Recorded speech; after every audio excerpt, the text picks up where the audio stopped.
Welcome back to the Center for Journalism at the University of Kent. I'm Sean Preble, and this is the final 2014 edition of the MediaPlex British Beat.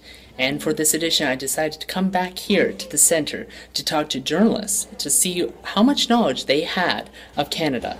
So, let's take a look. Okay, so first question, what is on the Canadian flag? I think is it a maple leaf? It's a maple leaf. Perfect. And do you know what colors? Red and white. Well, it's a maple leaf. And do you know what colors? Sure. Red, white, and red, and the maple leaf is red, I'm pretty sure. Is that wrong? No, that's right. Yep. Do you know who the Prime Minister of Canada is? No, I don't. That's okay. No, I have no idea who the Canadian Prime Minister is. No. He might have a French-sounding name. No, he doesn't. Does he? He doesn't. Stephen Harper. Do you know what Mayor of Canada was in a huge scandal in the past year?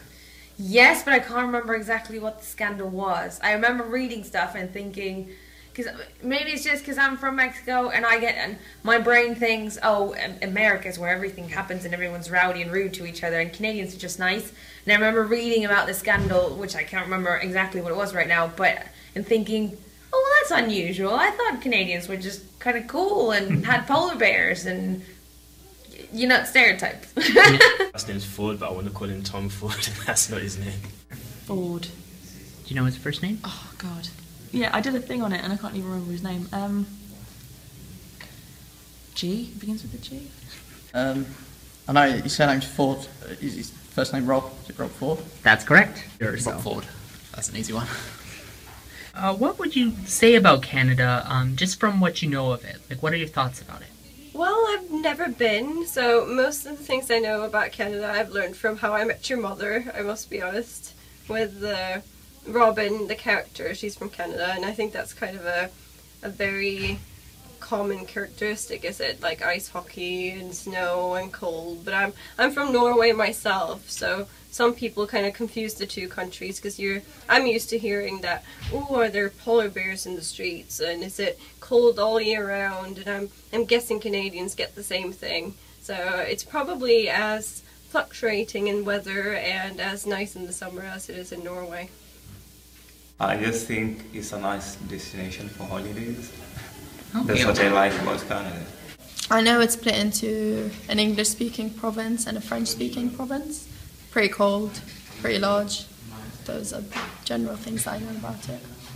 So I have this kind of contrasting vision of really open, beautiful spaces, a crystal clear water, and kind of grizzly bears having a salmon or whatever, and then this urban mixture of kind of dynamic life that I get from my other friend. And that's all I know of Canada, I think. Other than they asked us for a visa, which they didn't used to, and it's really rude, and that makes me angry.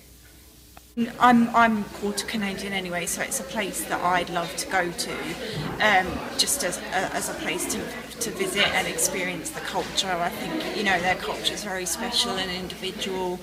I think it's an area that does get a lot of how do I explain it? It gets a lot of negative.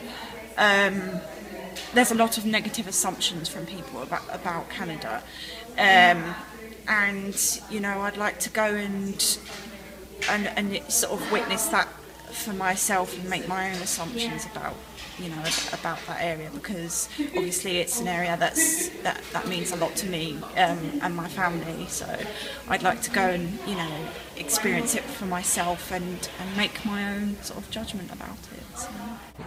That's it for this edition of the British Beat, and the last British Beat for 2014. Thank you for joining me as I've shown you parts of England, and I will see you again in 2015. For now, reporting from Gillingham in England, I'm Sean Preble. Back to the MediaPlex.